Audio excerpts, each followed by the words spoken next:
জামাত ইসলামী যদি তারা বিসি হয়, তারা তাদের যোগ্যতার বলে হয়েছে, যদি হয় ঢাকা ইউনিভার্সিটি ডাকসুর মতো জায়গায় 3 গুণ বেশি ভোট পেয়ে তিনটা রেকর্ড হয়েছে ঢাকা ইউনিভার্সিটি।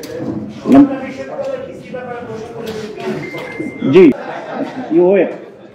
প্রথম কথা হচ্ছে বাংলাদেশের প্রাইভেট ইউনিভার্সিটি কত?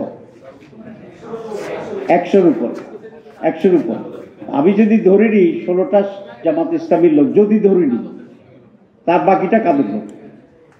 আচ্ছা, এখন আমার কাছে 10টা পাখি আছে, আপনি শুধু বললেন যে একটা পাখি উনি নিয়ে গেছে, আর 9টা কথা নিচ্ছে, এটা আপনি বললেন না। এগুলো হচ্ছে এক ধরনের প্রোপাগান্ডা। জামাত ইসলামী যদি তারা বিসি হয়, তারা তাদের যোগ্যতার বলে হয়েছে, যদি হয়। আমি জানি না কারা কারা 10 জন জামাত ইসলামী। 2 নম্বর হচ্ছে সব বাকিগুলো তাইলে আরেকটা পার্টি। তো তাইলে সেভাবে যদি আমরা বিতর্ক করি, তো তাহলে কি সলিউশন পাওয়া যাবে? আমরা তো এটা জানি না। 3টা সচিব জামাত ইসলামী, সচিবের সংখ্যা হচ্ছে 100, তাহলে বাকি 97 টাকা।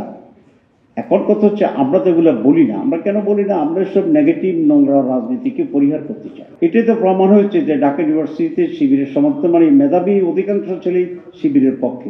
তো মেধাবী আছে না আমাদের ছাত্রই, তো মেধাবী। ক্লাসের 1st, 2nd, 3rd সবসময় ছাত্র শিবির ছিল এই 15 বছর ছাড়া। তো ওরা মেধার ভিত্তিতে হচ্ছে।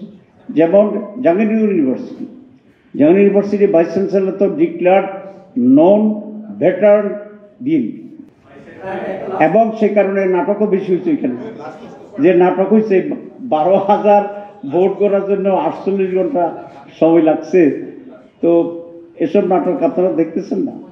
আমি আপনাদের মধ্যে একটা অনুরোধ করি, সেটা হচ্ছে প্লিজ দেশের জন্যে সাদাকে সাদা বলা, কালোকে কালো বলা, সঠিক তথ্য তুলে ধরা আপনাদের জাতির সকলের। একজন university VC how he can make so much delay, মানুষ তার এফিসিয়েন্সি সম্পর্কে প্রশ্ন করছে না। জাহাঙ্গীরনগরের ইউনিভার্সিটির ম্যানেজমেন্ট নিয়ে পত্রিকায় প্রশ্ন হচ্ছে না। তাহলে একটা ইউনিভার্সিটির ম্যানেজমেন্টের যদি একটু এই ইউনিভার্সিটির প্রতি বাংলাদেশের মানুষের কনফিডেন্স কোন লেভেলে যাবে?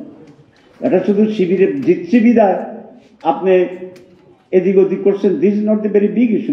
বিগ ইস্যু হচ্ছে যে আপনি কোন স্ট্যান্ডার্ডের মানুষ, এটা মানুষকে দেখালেন। তো এইভাবে কি দেশ চলতে পারে?